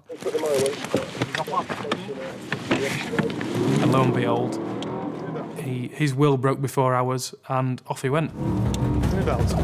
X-ray Tango Sierra 2. Gary and Mick's instincts have paid off. X-ray Tango Sierra 2 urgent. Now they need backup. Sierra 2, we have a vehicle failing to stop on Flanshaw Lane at Luxit. It is safe to continue at this time. We're double crew, TPAC trained in an unmarked vehicle fitted with lights and sirens. Can I have authority for TPAC, please? You hear the term TPAC used a lot because it's an abbreviation of the tactics we use, which are tactical pursuit and containment. We are in a pursuit situation with the vehicle. Can we have authority to continue TPAC, and is 9 available? Situation. The role that I adopted is the role of ground commander. There is a ground commander in a pursuit and there is an incident commander in the pursuit. The incident commander has overall view and control of the pursuit. They're in the control room and they use my commentary, so what I'm saying, back to them, to make a decision on whether they're going to allow the pursuit to continue or not. We are left onto Bailey Road, speed is 70, it is safe to continue at this time. Thank you, you have the obligation to start tactical pursuit criteria. Yes, we are still Batley Road, generally back towards Dewsbury. While they wait for the decision to continue or stand down, they're doing all they can to keep up. Yes, that's that knowledge. We are overtaking vehicles wrong side of the road on Batley Road. He knows he's struggling to get away. and you could see that his risk started to go up. Back to the correct, speed is 70 and increasing. Is 99 available, and a dog to the area, please. 99 is the call sign of the air support unit, but police helicopters are a scarce resource. But it's the only way they've got of guaranteeing they don't lose the GTI. He certainly knows that there will be a point where it'll be called off. And he knows if that can happen before the helicopter gets there, he's going to get away. The cops are trained to drive safely at speed. The GTI driver is not. He's pushing himself and the car to the limit and chancing a deadly head-on collision. You've got to look at yourself. If I continue to chase him here, am I putting other people in danger? Is my presence forcing him to do that? As they race through a small town, 50 miles an hour above the 30 limit, the stakes are rising. You can see 30-mile-an-hour speed limits approaching. My worst fear is that there's somebody crossing the road. There's going to be pedestrian crossings. There's going to be slow-moving traffic. Concern is mounting. Unsuspecting pedestrians and drivers could easily be caught up in the pursuit. The cops need to stop the GTI before it becomes too dangerous, and they're ordered to stand down.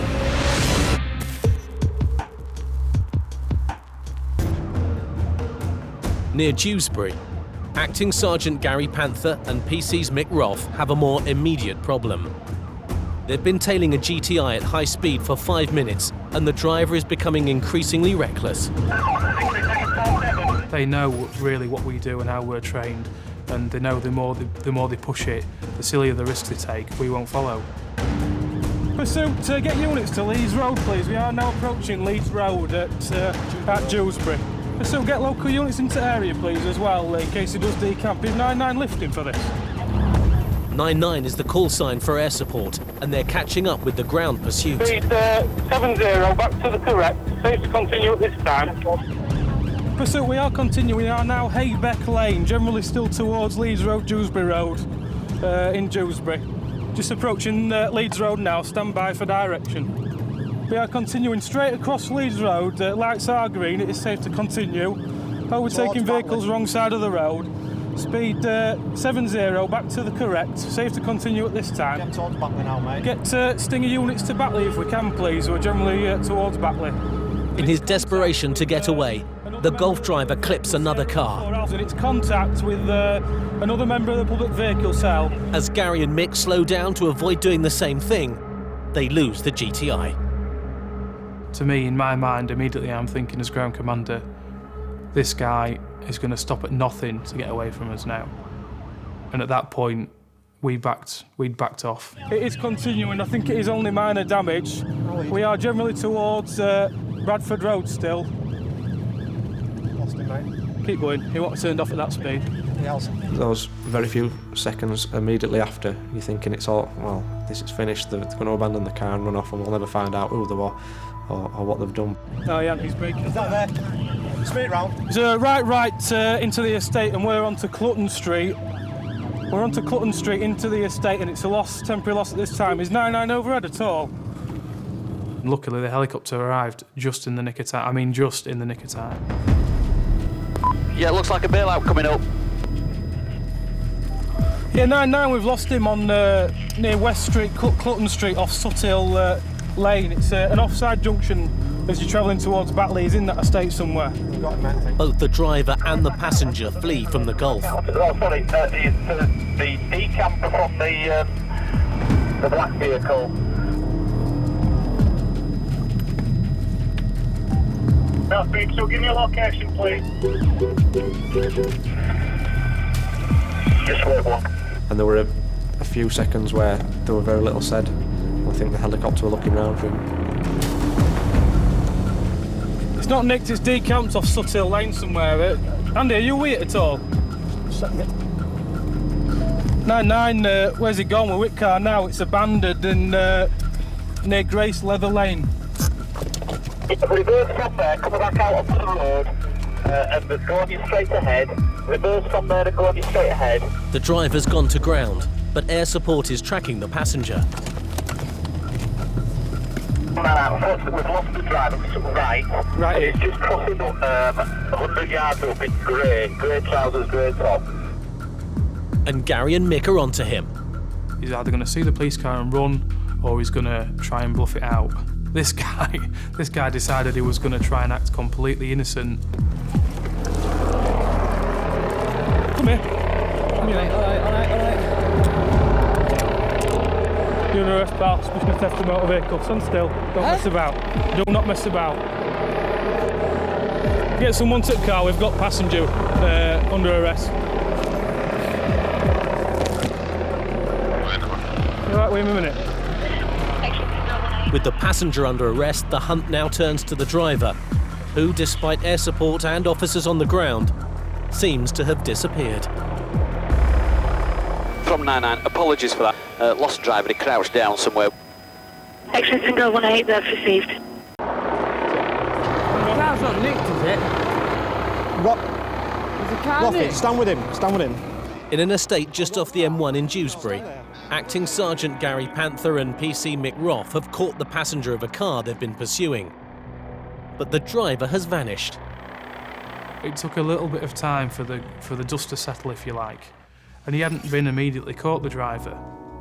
So we just asked the helicopter to say, look, go back. Where did you last see him? Because he's not disappeared down a manhole cover. From 99, within the flats we have got an open door. We can't say that the driver went in there, but we have got an open door in the flats just off Broomsdale Road. While Mick takes charge of the hunt for the driver, Gary has found the Golf. Car's been abandoned on Broomdale Road. Keys obviously still in the ignition. I believe the helicopter have got a possible location for the others, so other officers are off to that location at the moment and have just going to come and secure the vehicle, so no offenders can come back to it and drive off in it.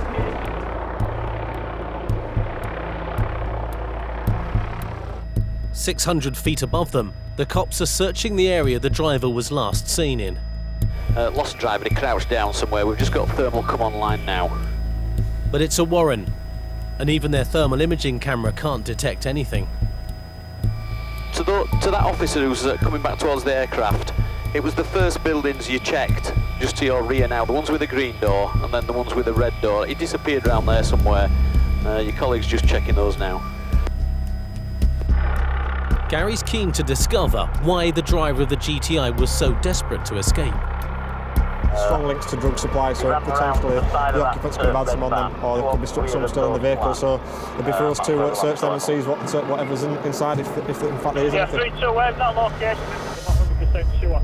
More officers are called to the scene to help with the hunt for the driver, but they don't have an exact description of him.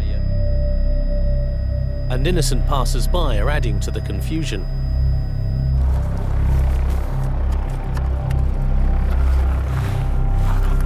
All them bottles will need seizing. X-ray 3-2. All them bottles in there will need seizing. Obviously they've run off from the vehicle at a late time when they're interviewed. They might deny being in that vehicle.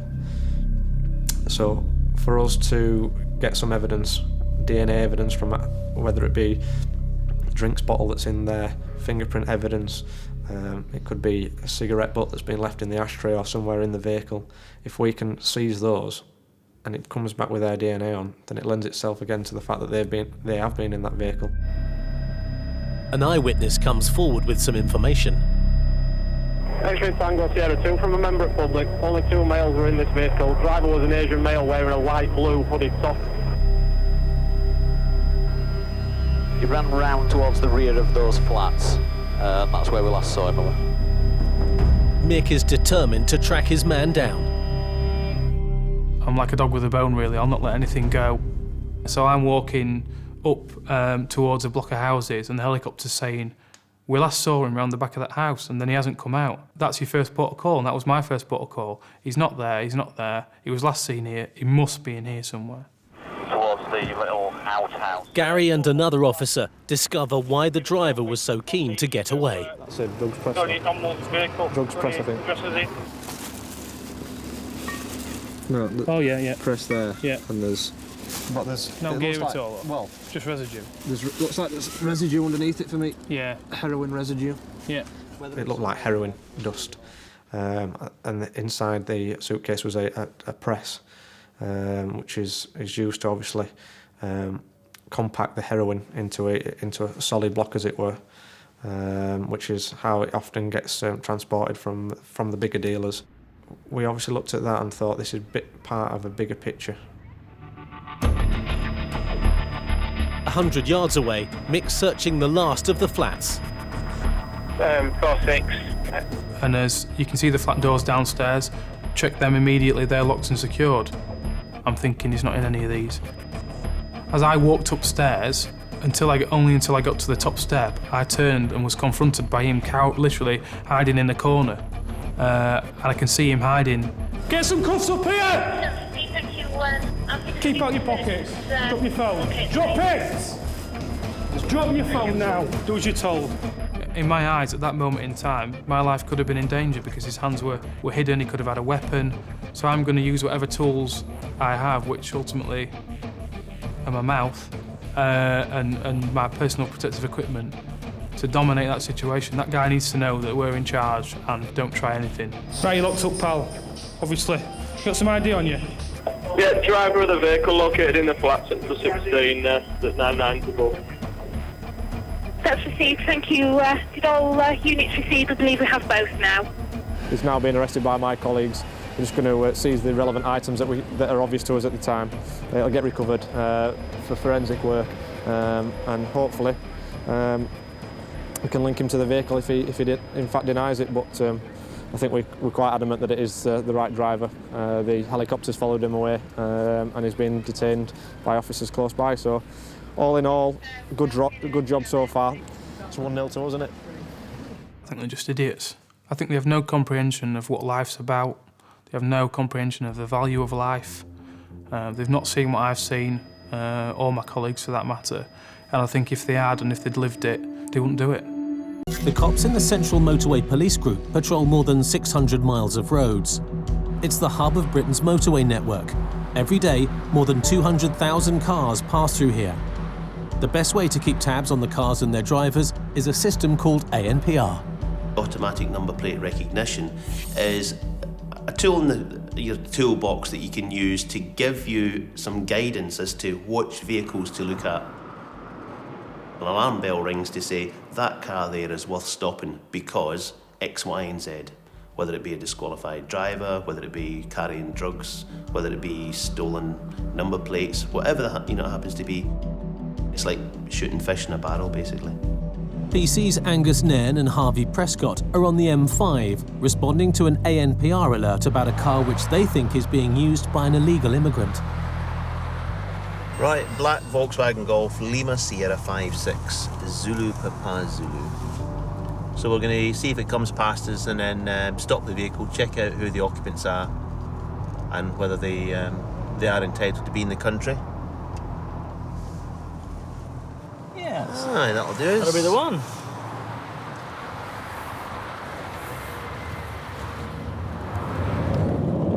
Mike Alpha Oscar Tango 13. The Golf is committed southbound. We're playing catch up. Received over. Nationwide, ANPR cameras read up to 15 million number plates every day, but the system has its limitations. Although ANPR can identify the car, it can't tell the cops if the driver is the man they're after. Hi gentlemen, do you have the documentation for the car on you? Just come to give me a seat in the car, I'll explain why you've been stopped. If you can bring the documents with you that you've got, driver's licence, do you have the insurance for it? Thank you. Have you got a driver's licence?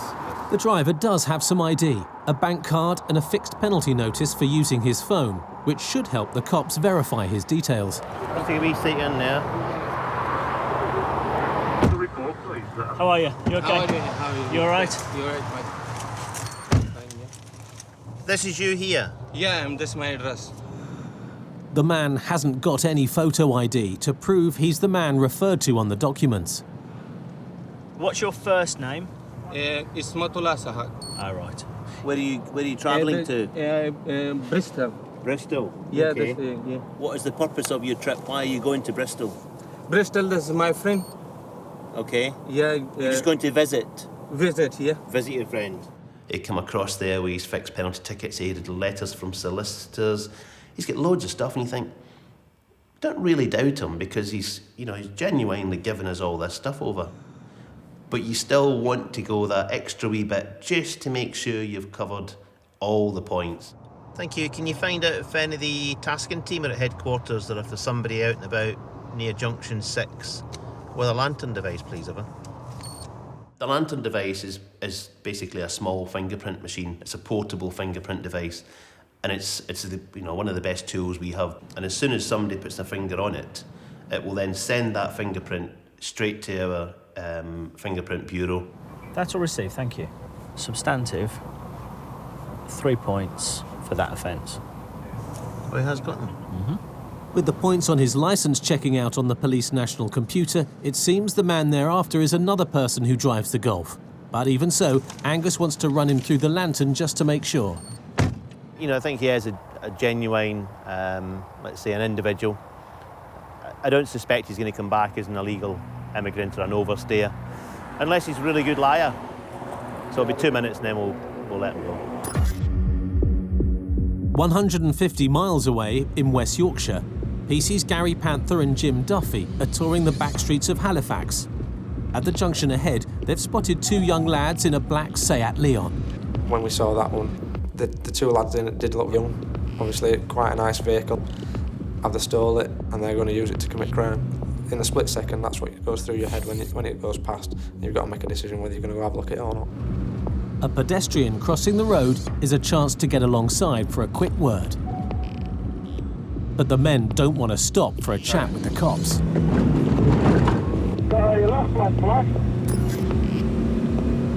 Chasing cars into the back streets is always risky.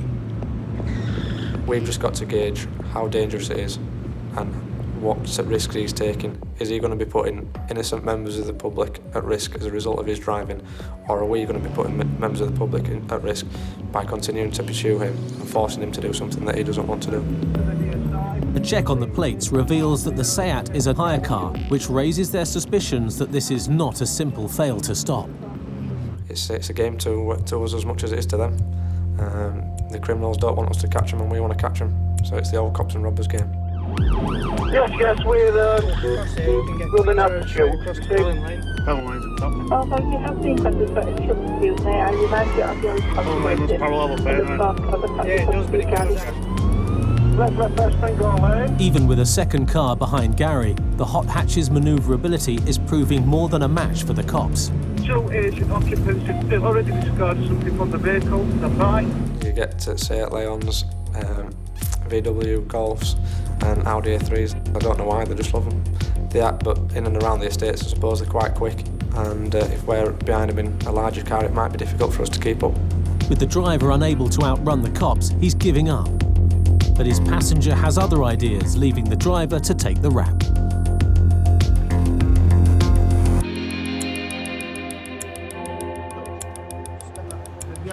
Right, you're under arrest on suspicion of possession of offensive weapons. Stand. Is somebody being back to where that's been thrown out? Yeah, Gazza's gone now, that's where he's gone. The cops believe something was ditched during the chase, and Gary's gone to find it.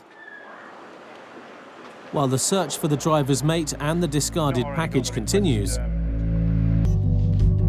in Halifax, the cops' search for the passenger who fled from the Seat Leon has proved fruitless. Although there's no sign of any drugs in the car, they have found the object thrown from it. We've got some just regular up as Gary, one of our officers, saying that they found a Kinder Egg containing some Class A drugs that they've discarded from the vehicle. So, good job, all in all.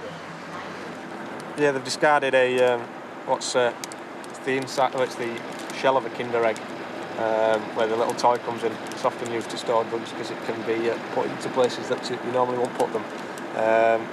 So they've obviously discarded that when I've gone and picked it up. There's a quantity of Class A drugs inside. What was suspected to be Class A drugs. There's a number of individual wraps. As well as a drugs charge, the driver is also facing several motoring offences. The gentleman indicates to me that it's a hire vehicle and he doesn't think he has permission to drive it. So he's been arrested on suspicion of possession of a controlled drug with intent to supply others, failing to stop for vehicle or police vehicle, taking the vehicle without the honest consent and dangerous driving. You got some marks at the side of your head and on your chin and having fun and games. You got any injuries there? He's been pulled out of the vehicle inadvertently. That might be from coming out, but they've not been intentional, and the gentleman knows that. We are really getting under the skin of people who are dealing drugs, of people that are involved in level 2 offences which are impacting on the community. That's what we're doing the majority of the time. The motorway is unusually quiet, and so the cops on the Central Motorway Police Group are hunting for trouble elsewhere. Angus and Harvey are on the outskirts of Birmingham on the lookout for a drink driver who made off from officers a short time ago. The car passing them, a VW Polo, isn't the drink driver, but it may be something just as interesting. Harvey noticed the Polo driving past and just happened to say, "That doesn't look right." So we thought, yeah, let's go and have a look. Before they pull it over, Angus is running a check to find out who they're dealing with. Thank you, we're on Monmouth Road. Looking at Victor Kilo 07, Hotel Zulu Golf, should be a black Polo received over. Is he going round in circles? Yeah, if he goes right again, he will have gone round in a circle. Yeah, received. We're still currently, Adams Hill now, and he seems to be going round in circles. We're going to go and see if he'll stop.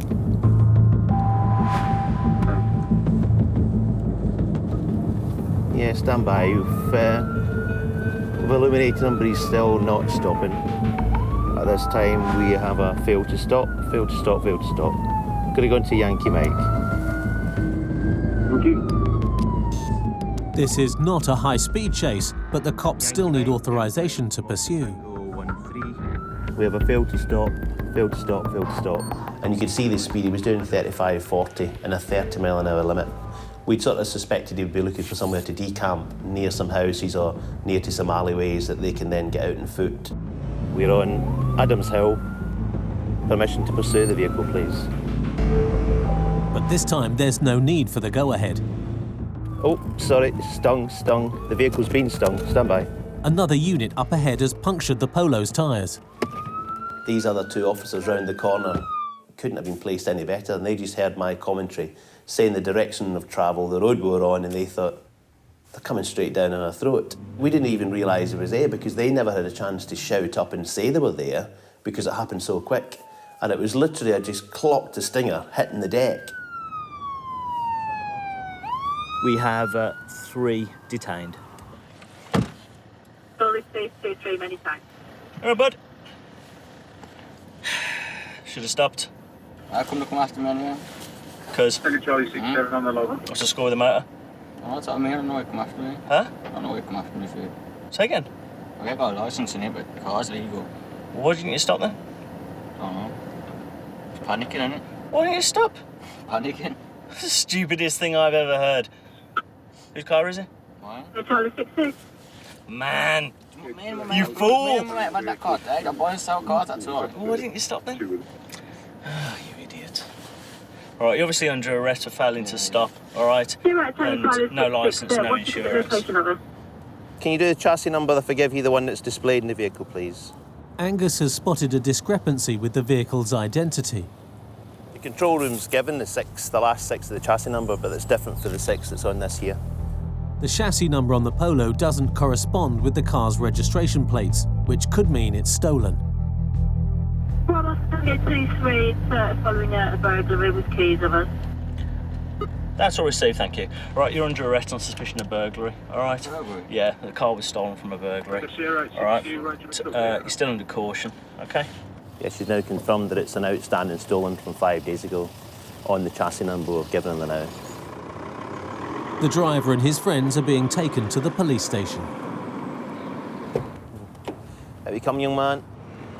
As well as asking some questions about the stolen Polo, the cops will run checks to see if any of them have been in trouble before. Subsequent inquiries revealed that the vehicle was on false plates and was an outstanding stolen vehicle. The driver is on the system. He's on licence for a prior conviction and he'll be recalled to prison. Normally a recall to prison means that somebody's been let out early for good behaviour or whatever. the courts will decide to let them out early, but they're on licence then, so that if they misbehave again or get into trouble, then they can be recalled straight back to prison and continue the sentence that they had been let off, early for. It's where, bad boys belong at the end of the day. Some people you can have a bit of banter with, a bit of a laugh and a joke, and you do maybe feel a wee bit sorry for them in some situations. But the likes of this lad, I don't have any time for them. I couldn't really sit and have a conversation with them because, I look at them as just being the lowest of the low kind of style. So we've got the stolen car back, disqualified driver, no other damage to anybody else, and one of the shortest pursuits I think I've had.